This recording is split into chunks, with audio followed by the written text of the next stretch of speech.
Yeah, let's go ahead and head out. Fire's gonna bump the road here in a few minutes. Yeah, it's bumping the road now. I think we can catch it. You think we can catch it? We got 400 gallons. We're good to go. A couple bladder bags. Yeah, it can start burning out. From southern Spain to northern Britain, Europe is sweltering in an extreme heat wave. The temperatures and high winds are stoking massive wildfires across several countries, and scientists say these extraordinary events highlight the already very real consequences. Tenho que fechar o vidro, está muito calor aqui. Estou a apontar para o lado, mas olhar para a frente não se vê nada. Acabou de passar-me um carro, não sei, a 120, 100 e muito. Ele também está a acelerar porque isto está perigoso. Eu neste momento não estou a ver nada. O fogo é que ilumina alguma coisa. In the past few decades, climate change research has been resting upon the hypothesis that carbon dioxide is the main culprit for the increase of the average global temperature. However, a more diligent approach elucidates a group of problems whose net effect is manifested in the profound changes we have been witnessing in recent years.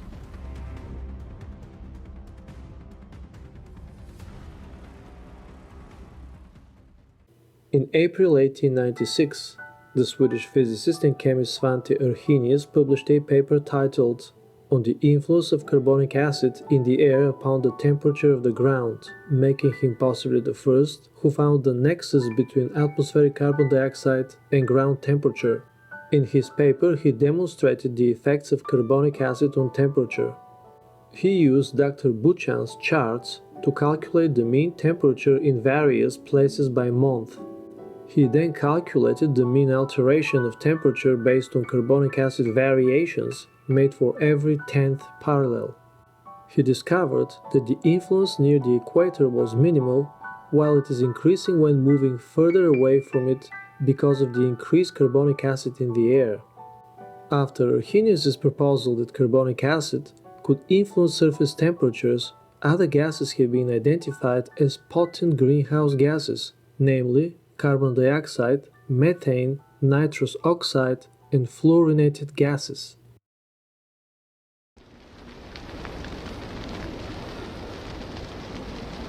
Although these gases are contributors to climate change, they are not sufficient to explain its rapidly increasing effects.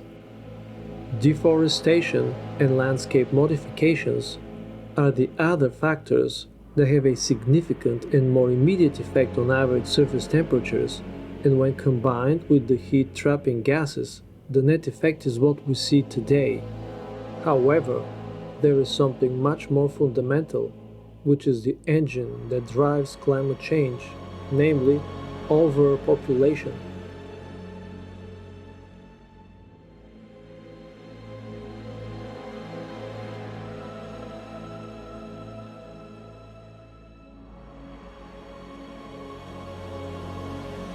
How do we define overpopulation?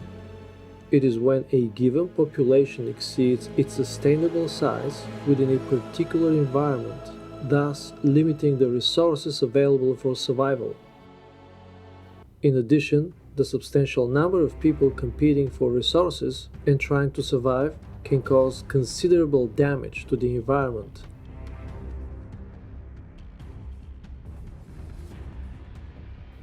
The backbone of climate change is overpopulation, leading to a large industry needed to sustain that population. Human civilization can be viewed as a physical system which uses energy.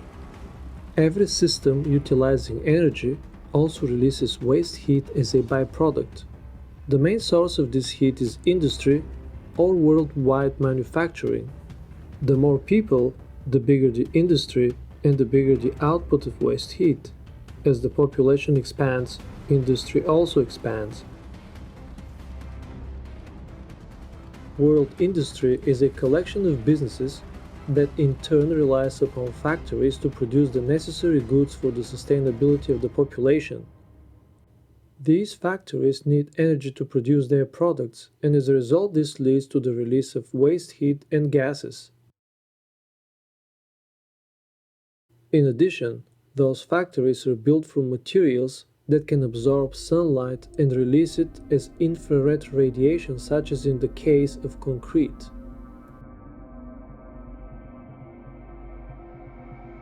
For a factory to be built, treeless land is needed.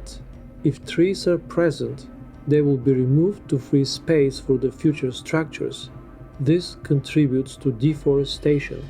There are two main components of climate change, both stemming from overpopulation: gases released in the atmosphere and landscape modifications.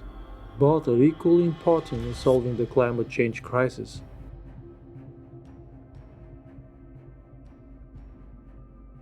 Before the Industrial Revolution, which started roughly around 1760, human activity was not a factor in modifying the climate. Hand production was the main way of making products, but that trend changed and the reliance on machines became prominent. At this point, new forces started to exert considerable influence on the climate. Prior to the Industrial Revolution, episodes of climate irregularities have occurred due to volcanic activity causing an increase of greenhouse gases and particles that reflect sunlight, resulting in a drop in average temperatures. Variations of sunlight leading to increased or decreased amount of solar energy was another source of climate irregularities. After the Industrial Revolution, human activity became a new and significant factor capable of influencing the climate.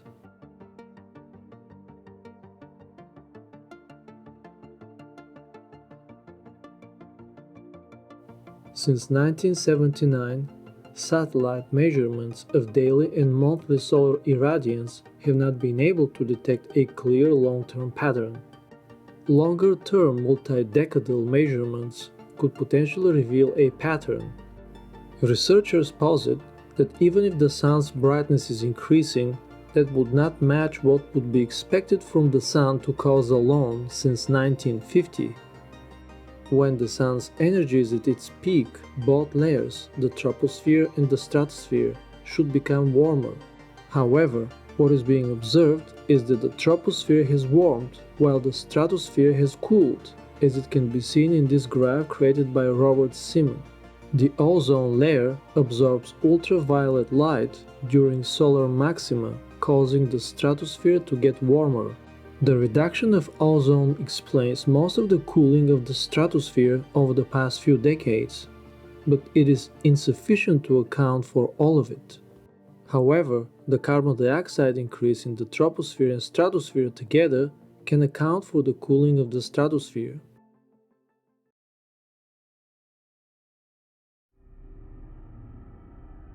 Volcanic activity can affect the climate. Major explosive eruptions release large amounts of volcanic gas, ash, and aerosol droplets which are injected into the atmosphere. The ash would fall rapidly within days or weeks, while the gases would remain in the atmosphere.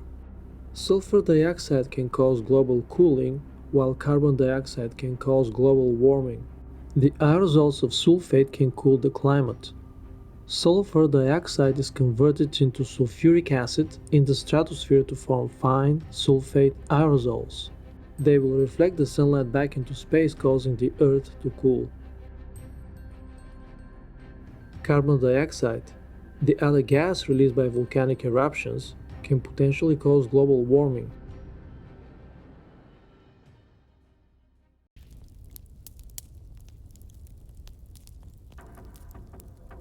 The heat island effect is characterized by the absorption and re-emission of sun's heat more than natural landscapes such as forests and water bodies.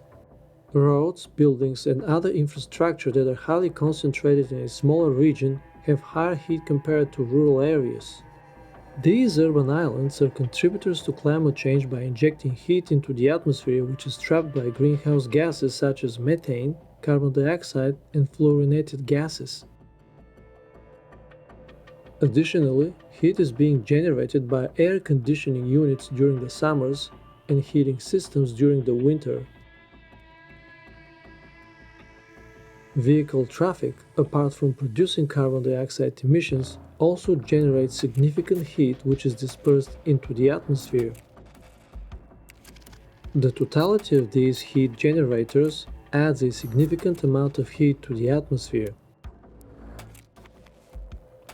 A study conducted by NCAR investigated the effects of activities in major metropolitan areas on remote locations titled Energy Consumption and Unexplained Winter Warming over Northern Asia and North America. It was determined that these metropolitan areas could alter the character of the jet stream, causing areas that are thousands of miles away to warm or cool. All urban areas that consume energy release some of it as waste heat.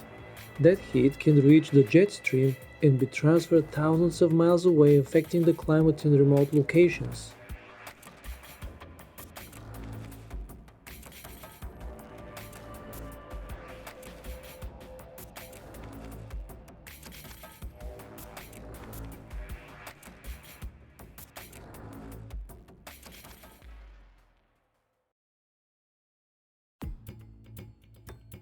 As the population increases, agriculture expansion increases as well. In this graph created by our world data, we can see a rapid increase of agricultural land from the 1700s. This graph, created by our world data, shows the population increase from 10,000 BCE to 2021. Comparing the two graphs, we can see that both land for agricultural purposes and population have been expanding throughout the years. One major way agriculture contributes to climate change is through deforestation, and another way is through the production of methane and nitrous oxide. Methane is 25 times more potent at trapping heat compared to carbon dioxide. Main sources of agricultural methane are enteric fermentation, manure management, residue burning, and rice cultivation. Based on estimates, single Western cattle can produce about 120 kilograms emissions of methane per year. 1 ton of nitrous oxide emissions is equivalent to emitting roughly 300 tons of CO2. Nitrous oxide is also involved in chemical reactions leading to the depletion of the ozone layer.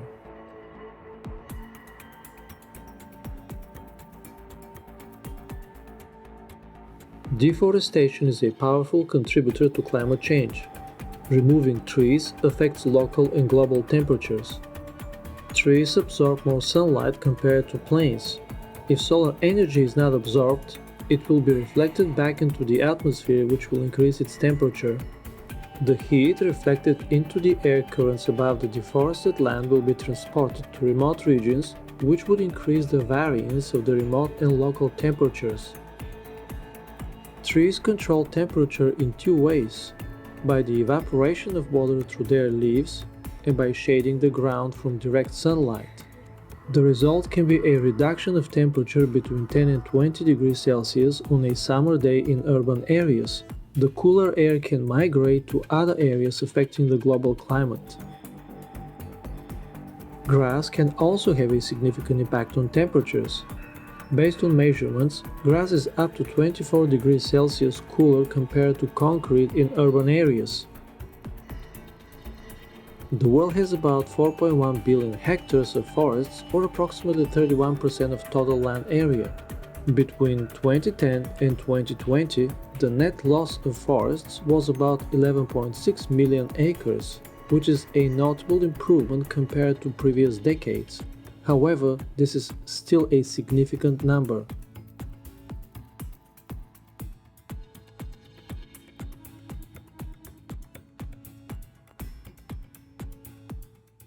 As mentioned earlier, overpopulation is the main driving force of climate change. As of now, there are over 7.9 billion people, and that number is growing. Large populations require housing, strong industry, and agriculture to be sustained. This in turn requires a modification of the landscape. Trees and grass are usually the first victims in the process of modification. They're being replaced by structures that absorb and retain heat for prolonged periods of time. That heat is being released at night, keeping the average night temperature higher. These urban areas are comparable to deserts. When the surface of the desert is heated up by the sun, it transfers its heat to the lowest layer of the atmosphere by convection. Then, the heated air expands in volume, becomes less dense, and rises higher in the atmosphere. This heated air can be moved by winds to remote locations, causing heat waves. Similarly, the heated air in the modified urban areas travels to surrounding regions by advection, which is the horizontal transfer of air, and by convection, which is the vertical transfer of air. It will then affect the local climate in the new regions. In the 2022 India heat wave, NASA's EcoStress, which is a radiometer mounted on the ISS to measure temperatures on the surface of the Earth, showed a map of the heated zones.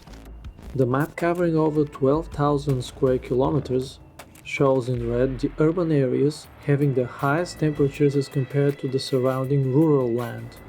Some of the heat in these areas will be injected back into the atmosphere and will travel to nearby areas first and later to remote locations, affecting the local climate there. More urban, industrial and agricultural areas mean more heat not only for those specific areas, but also for the surrounding regions, thus increasing the heat input into the atmosphere.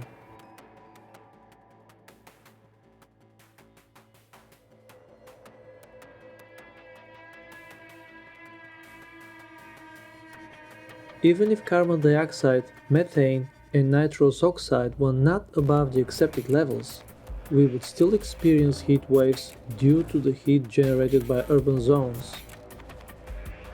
The heat that has been input into the atmosphere by these urban zones and then trapped by the greenhouse gases can contribute to the increase of the average temperature on the planet.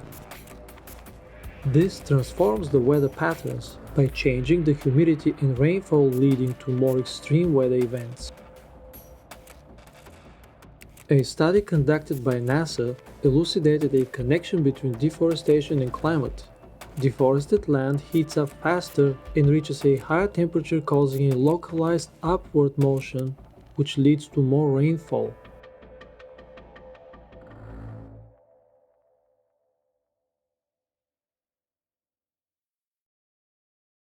A correlation between expansion of urban and agricultural areas, termed land modification, and the increase of global temperature appears to exist.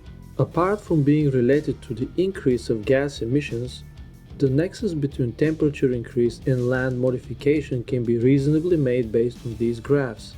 In this graph, we see the expansion of urban areas a little after the Industrial Revolution. A significant peak of urban expansion can be seen since the 1950s.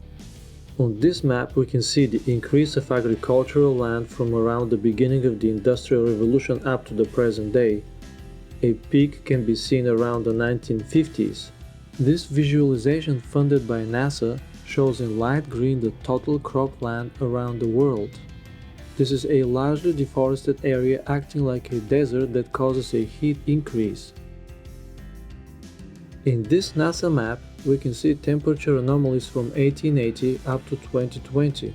We can see that around the 1940s the temperature started to climb, and after a brief relative normalization, they started climbing sharply.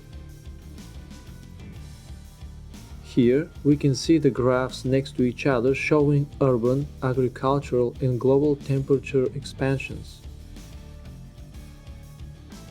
And here we can see an overlay of a map showing cities at night and a map showing the world's cropland.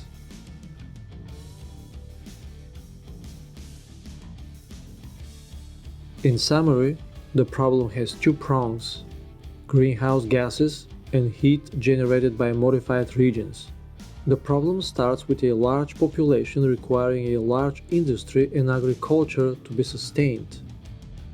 The heat generated by the agriculture and the industry is released into the atmosphere, where it is trapped naturally by the moisture in the atmosphere and the man-made greenhouse gases. Urban areas, industrial zones, and land for agriculture generate massive amounts of heat, which is injected into the atmosphere along with greenhouse gases. This additional energy causes an increase of the global temperature and modifies the climate and weather patterns.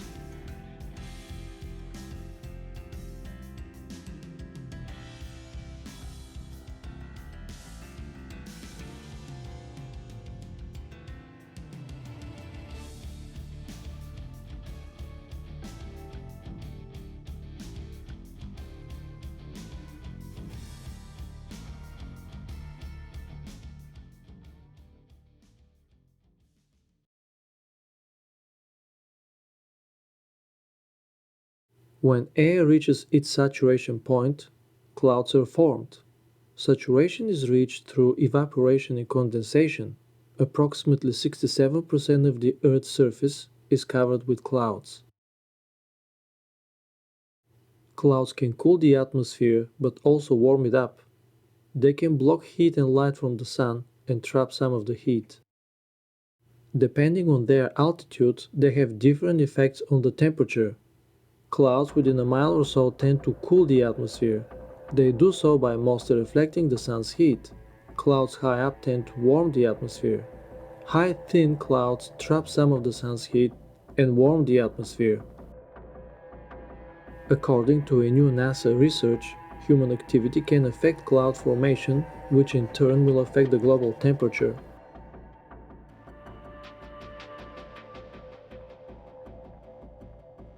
Tall connective cloud growth is affected by smoke. For clouds to form, the ground needs to be warmer and the air cooler. Smoke absorbs heat from the ground while blocking incoming sunlight.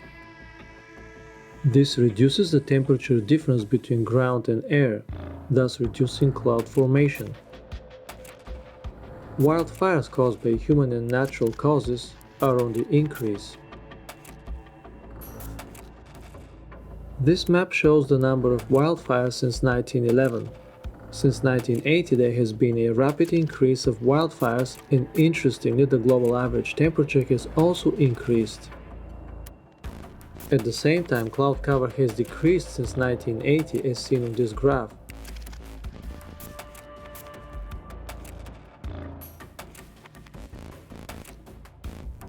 The energy produced by our civilization is the energy used by it.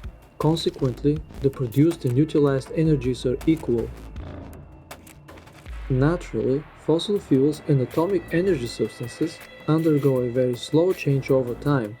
However, humans force them to rapidly release energy. Rapid release of energy disrupts the thermal balance of our atmosphere.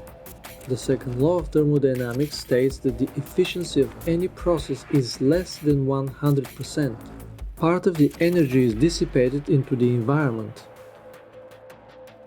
Before the Industrial Revolution, the average annual temperature on Earth was about 15 degrees Celsius. This is determined by how much on average the planet receives heat and radiates back into space. After the Industrial Revolution, the energy balance of the planet changed. According to Le Chatelier's principle, when a stress is applied to a chemical system at equilibrium, the equilibrium will shift to relieve the stress. If the stress is maintained, a new equilibrium is reached. It has been estimated that the current global energy's total effective conversion efficacy is about 20%, meaning that 80% of the unused heat enters the climate system as waste heat. This equation demonstrates that air temperature change is a function of and positively proportional to the heat change within the layer, represented by R0 plus H quantity cubed minus R0 cubed. Clearly, industrial waste heat has an impact on global temperatures.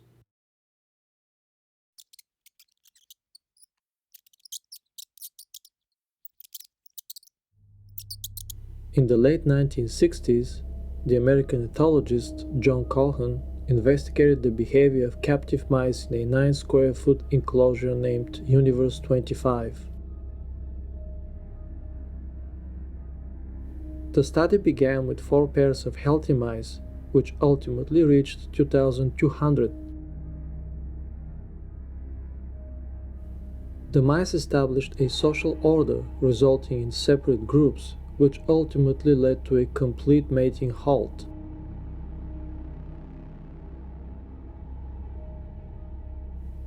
The results from his experiment confirmed his hypothesis that overpopulation leads to the breakdown of social functions, which in turn leads to extinction.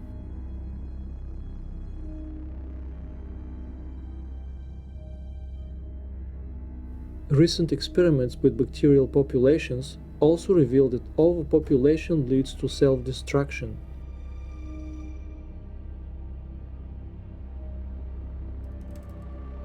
Microbes require a specific optimal pH at which they can grow best.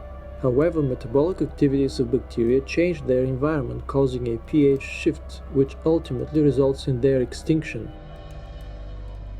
Can this data be used to infer the fate of human civilization? Since 1963, the fertility rate started falling rapidly. The global population has declined from a peak of 2.3% per year in 1963 to less than 1% today. Could 1963 be the turning point?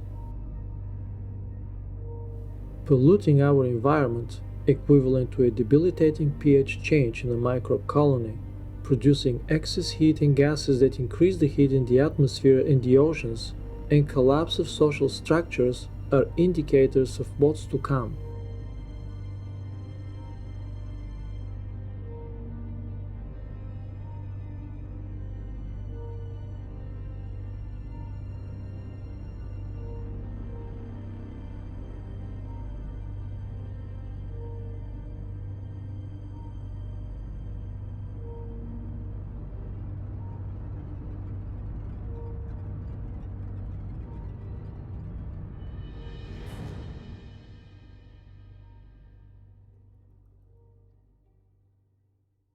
When the population was smaller, the industry necessary to sustain it was also smaller.